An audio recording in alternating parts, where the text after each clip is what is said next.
नमस्कार विद्यार्थी मित्रमैत्रिणींनो, पुन्हा एकदा सर्वांचे स्वागत. आज आपण प्रकरण 1 मधील शेवटच्या घटकापर्यंत आलेलो आहोत, जे आहे मूल्य शिक्षण. याच्यामध्ये आपण थोडक्यात थोडीशी माहिती घेतोय, ती म्हणजे सजीवांच्या विविधतेला आपण मान दिला पाहिजे, तसेच वेगवेगळ्या मानवी संस्कृतीचा देखील आपण संस्कृतीला मान देऊन त्यांचा आदर केला पाहिजे. आपल्या देशातील अनेक आदिवासी संस्कृती नष्ट होत चालल्या आहेत आणि त्यांच्याबरोबर त्यांना असलेले पारंपरिक ज्ञानसुद्धा नष्ट होत आहे. म्हणजे विद्यार्थी मित्रांनो, आपल्याला हे लक्षात आलं पाहिजे की आपण मूल्य शिक्षण, ज्याला आपण व्हॅल्यू एज्युकेशन असं म्हणतो, की जी भारताची संस्कृती, की ज्या संस्कृतीला जगभरामध्ये मान दिला जातो, अशा या भारतीय संस्कृतीमध्ये आपल्याला अनेक गोष्टी शिकवल्या गेलेल्या आहेत आणि त्याचं आपण जतन केलं पाहिजेत. हेच मूल्य शिक्षण आपल्याला शिकवतं. आता हे प्रकरण पहिलं जे होतं ते आपण संपवलेलं आहे, पण या प्रकरणामध्ये आपण शेवटचा जो काही महत्त्वाचा भाग आहे तो म्हणजे जर्नल कार्यासाठी आपल्याला काही प्रश्न या प्रकरणामधले दिलेले आहेत, इथं आपल्याला दिसतील. तर हे जे प्रश्न आहेत हे तुम्ही जर्नल कार्य म्हणजे सरावासाठी तुम्हाला याची तयारी करायची आहे आणि आपण 20 गुणांचं जे जर्नल कार्य लिहिणार आहोत त्यामध्ये याच प्रश्नांपैकी काही प्रश्न असतील. ते प्रश्न कशा पद्धतीचे असतील ते इथं आपल्याला बघायला मिळतील. हे प्रश्न, तर पहिला जो प्रश्न आहे तो लोकांच्या स्थलांतराबद्दल जबाबदार असणारे घटक स्पष्ट करा. देवराईंचे महत्त्व स्पष्ट करा. तुमच्या दैनंदिन जीवनात तुम्ही कोणत्या पर्यावरणपूरक पद्धती अंगीकारू शकता ते लिहा. लोकसंख्येचा मनोरा एखाद्या देशाचे लोकसंख्याशास्त्र कसे स्पष्ट करते हे सांगा. पर्यावरणाचे कोणते वेगवेगळे घटक मानवी आरोग्यावर परिणाम करतात. त्यानंतर 6वा प्रश्न आहे, पर्यावरणाची नीतिमूल्य एक उदाहरणासह स्पष्ट करा. त्यानंतर नंबर 7, मानव व पर्यावरण यांच्या शाश्वत भविष्यासाठी कोणत्या सुधारणा सुचवाल. आणि प्रश्न क्रमांक 8, तुमच्या परिसरातील पर्यावरणीय समस्या स्पष्ट करा. तर विद्यार्थी मित्रांनो, ह्या अशा पद्धतीनं हे प्रश्न असतील की ज्या प्रश्नांची उत्तरं तुम्ही स्वतः तयार करायची आहेत. आणि मी जसं सांगितलं की पर्यावरण हा आपला जिव्हाळ्याचा प्रश्न आहे, त्यामुळे याची उत्तरंसुद्धा आपली जिव्हाळ्याचीच असायला पाहिजेत. त्या पद्धतीनं तुम्ही याची तयारी करायची आहे. साधारण 1 ते 1.5 पान उत्तर त्याचं तयार व्हायला पाहिजे. आणि हे प्रश्न, यातील काही प्रश्न आपल्याला जर्नल कार्यासाठी त्याचा अभ्यास करायचा आहे. तर हे पहिलं प्रकरण आपण इथं संपवतोय आणि आता आपण पुढं बघतोय. पुढचं जे आहे ते म्हणजे प्रकरण 2ला आपण आता सुरुवात करत आहोत. तर प्रकरण 2 काय आहे, तर प्रकरण 2 मध्ये आपण पर्यावरणीय प्रदूषण याबद्दल माहिती घेणार आहोत. तर आता याच्यामध्ये तुम्हाला दिसतील की एकूण 5 घटकांचा आपण अभ्यास करणार आहे. एकूण 5 घटक आहे. तर त्यातला पहिला घटक आहे, आपल्याला माहिती आहे की पर्यावरणीय प्रदूषण हे वेगवेगळ्या प्रकारचं आहे. तर याच्यामध्ये पहिला जो घटक आहे तो म्हणजे वायू प्रदूषण, दुसरा हवामान बदल, तिसरा मृदा प्रदूषण, चौथा ध्वनी प्रदूषण आणि 5वा घनकचरा व्यवस्थापन. तर आता आपण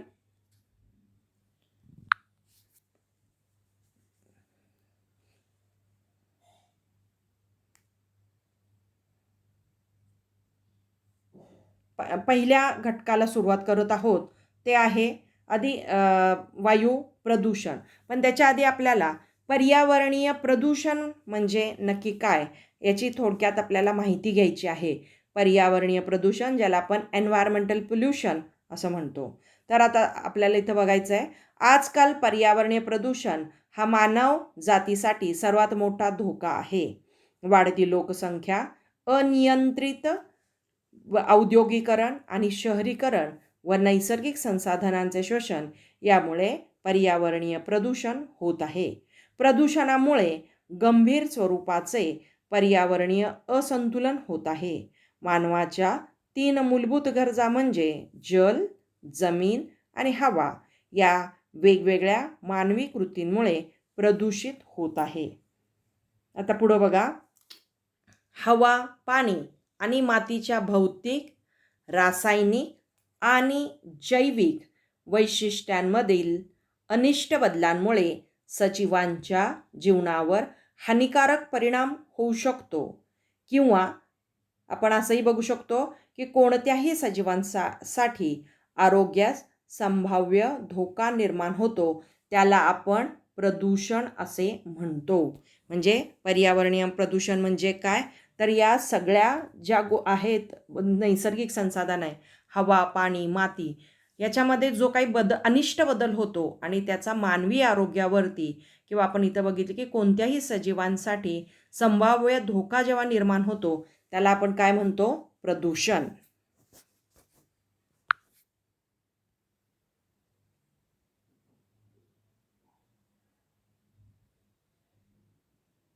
आता इथं आपल्याला बघायला मिळेल त्याची दुसरी एक व्याख्या,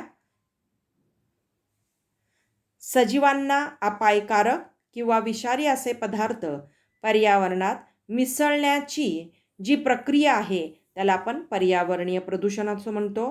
पर्यावरणातील हवा, जल व मृदा अशा घटकांमध्ये अपायकारक पदार्थ मिसळल्याने पर्यावरणीय प्रदूषण होते. तर हे आपल्या वेगवेगळ्या प्रकारच्या आपण व्याख्या याच्यामध्ये बघितलेल्या आहेत.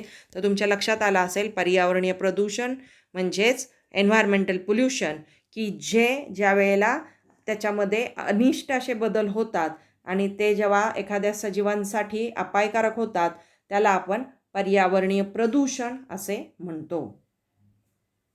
आता इथं आपल्याला बघायचं आहे, काही माहिती घ्यायची आहे, ती म्हणजे काय, तर जागतिक आरोग्य संघटना, हे आपण मागंही बघितलं होतं, WHO वर्ल्ड हेल्थ ऑर्गनायझेशन यांच्या नवीन अहवालात असे दिसून आले आहे की जागतिक रोगांपैकी 24% आणि सर्व मृत्यूपैकी 23% मृत्यू दूषित पर्यावरणामुळे होतात. त्यापैकी बरेच पर्यावरण व्यवस्थापनाद्वारे प्रतिबंधित केले जाऊ शकतात. प्रदूषित पर्यावरणामुळे सर्वाधिक होणाऱ्या 4 आजारांमध्ये अतिसार, श्वसन संस्थेचे संसर्ग, नकळत इजा आणि मलेरिया हे आहेत. पर्यावरणीय प्रदूषणाला कारणीभूत घटकांना प्रदूषके असे म्हणतात. आता ह्याच्या आधी आपण जे बघितलेलं आहे की WHO यांनी जो अहवाल तयार केलेला आहे त्या अहवालाप्रमाणे असं आहे की दूषित पर्यावरणामुळं अनेक वेगवेगळ्या प्रकारचे जीवघेणे आजार होऊ शकतात, आजार पसरू शकतात.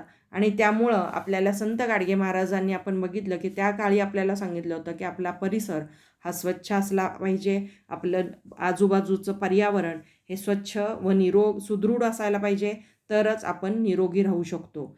पण आज आपण बघतोय की ज्या पद्धतीनं लोकसंख्या वाढायला लागलेली आहे, औद्योगिकरण वाढायला लागलेलं आहे, वाहतुकीची साधनं वाढायला लागलेली आहेत आणि आज या सगळ्यांमुळं आज सगळ्या जगापुढं गंभीर असणारी एक समस्या आहे, ती म्हणजे पर्यावरणीय प्रदूषण.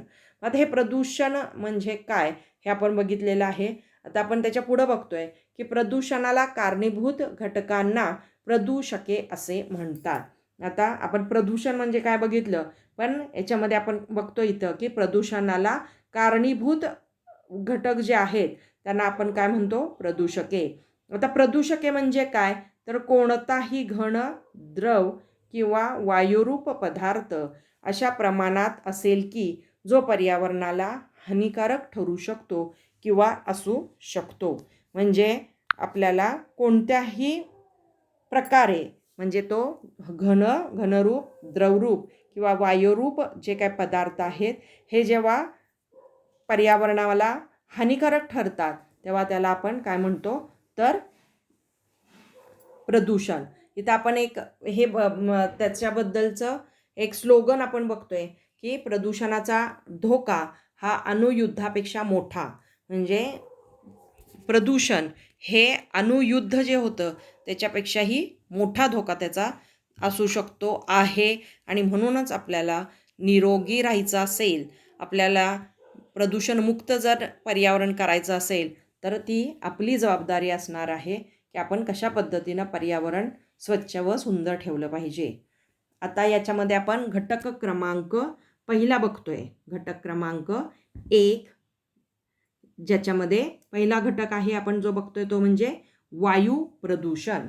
आता याच्यामध्ये तुम्हाला लक्षात आलं असेल वायू प्रदूषण की ज्याला आपण इंग्लिशमध्ये एअर पोल्युशन असं म्हणतात.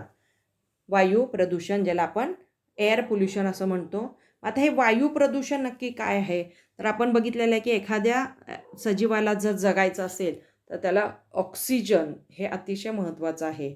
म्हणजेच एक वेळ एखादा जीव अन्न आणि पाण्यावाचून काही वेळ जगू शकेल, पण ऑक्सिजनशिवाय जगू शकणार नाही. आणि म्हणून हवा हे जे नैसर्गिक संसाधन आहे हे खूप महत्त्वाचं आहे. स्वच्छ हवा असणं हे खूप महत्त्वाचे आहे आणि हे निसर्गाने त्याची तरतूद केलेली आहे. म्हणजे जी जंगलं आहेत ती पृथ्वीचे फुफ्फुस असं म्हटलं जातं. जसं आपल्या शरीरातलं फुफ्फुस हे हवा शुद्ध करण्याचं काम करतं, तशाच पद्धतीने जंगलं ही हवा शुद्ध ठेवण्याचं काम करतात. पण आज आपण बघतोय की जंगलांचं प्रमाण कशा पद्धतीनं कमी व्हायला लागलेलं आहे आणि त्याचा परिणाम म्हणूनच आज वायू प्रदूषणाचं प्रमाण वाढायला लागलेलं आहे. आता हे वायू प्रदूषण म्हणजे काय? ज्याला आपण मगाशी मी जसं सांगितलं की एअर पोल्युशन म्हणजे काय आहे नक्की? तर बघा, वायू प्रदूषणात अपायकारक कण, जैविक रेणू किंवा इतर हानिकारक पदार्थांचा पृथ्वीच्या वातावरणात शिरकाव होतो. याला आपण काय म्हणतो? वायू प्रदूषण. यामुळे रोग, मानवाचा मृत्यू व इतर सजीवांचे नुकसान होते. म्हणजे नको असलेले घटक, नको असलेली प्रदूषके, नको असलेले कण जेव्हा हवेमध्ये मिसळतात आणि ते सजीवांसाठी हानिकारक असतात, त्यावेळेला आपण असं म्हणतो की वायू प्रदूषण झालेलं आहे. मग वायू प्रदूषण प्रतिबंधक व नियंत्रण अधिनियम 1981 नुसार काय आहे? तर वायू प्रदूषण म्हणजे वातावरणात कोणत्याही घन, द्रव किंवा वायुरूप पदार्थांचे अस्तित्व अशा प्रमाणात की जे मानवाला, सजीवांना, वनस्पतींना किंवा मालमत्तेस हानिकारक ठरू शकते, अशा घटकांना आपण काय म्हणतो? तर प्रदूषके, की जे प्रदूषके हवेचं प्रदूषण घडवून आणतात त्याला आपण वायू प्रदूषण असं म्हणतो. आणि भारतामध्ये 1981 मध्ये हवा प्रदूषण नियंत्रण कायदा अस्तित्वात आलेला आहे. आता पुढचा आहे यातला मुद्दा, तो म्हणजे वायू प्रदूषके. वायू प्रदूषके काय आहेत? वायू प्रदूषके खालीलप्रमाणे आहेत. वायू प्रदूषके म्हणजे काय? की जे घटक हवेचं प्रदूषण घडवून आणतात ते कशा पद्धतीचे आहेत? तर इथं आपल्याला दिसतील की 5 वेगवेगळ्या प्रकारची काय आहेत? तर वायू प्रदूषके. त्यातलं पहिलं आहे अतिसूक्ष्म कण. म्हणजे काय? अतिसूक्ष्म कण म्हणजे कोणते? तर काजळी, धूर, डांबर किंवा धूळ आणि घरगुती कचरा. हे जर हवेमध्ये मिसळलं तरीही वायूचे प्रदूषण घडून येते. त्यानंतर दुसरं आहे विषारी वायू. ज्याला विषारी वायू कोणते आहेत? तर carbon monoxide, nitrogen oxide, sulphur oxide. त्यानंतर आपण इथं बघतोय की वेगवेगळ्या प्रकारचे क्लोरीन, ब्रोमीन, आयोडीन अशा पद्धतीचे काही विषारी वायू आहेत की जे वायू प्रदूषण घडवून आणतात. त्यानंतर नंबर 3 आहे धातू.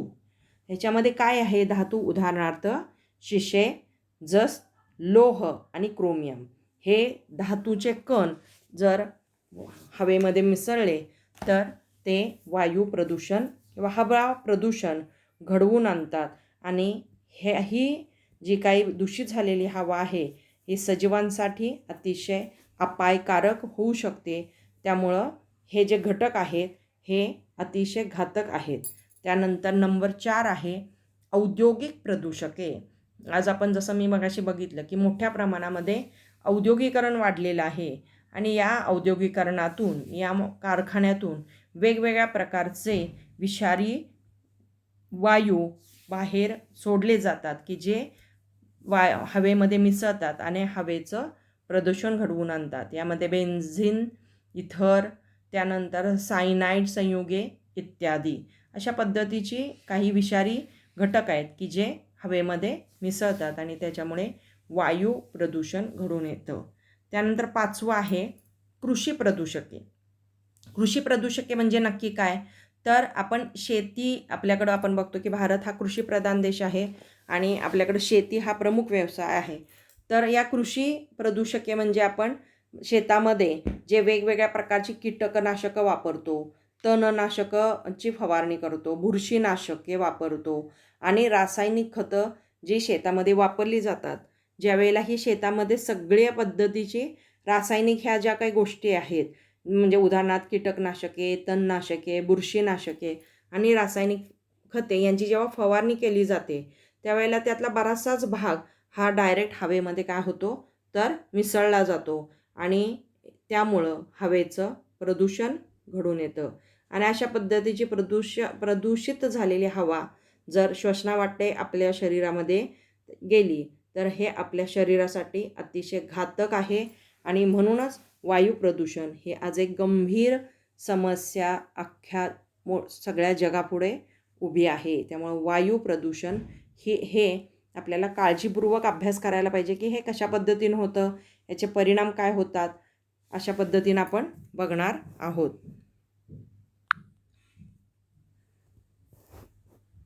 तर आज आपण इथंच थांबतोय. पुढच्या लेक्चरमध्ये आपण उरलेल्या जे काही घटक आहेत त्याचा अभ्यास करणार आहे. आत्तापर्यंत जे काही आपण अभ्यास घेतलेला आहे त्याचं रिव्हिजन व्हायला पाहिजे. त्याचा अभ्यास आपण सतत करायला पाहिजे. धन्यवाद. थँक्यू.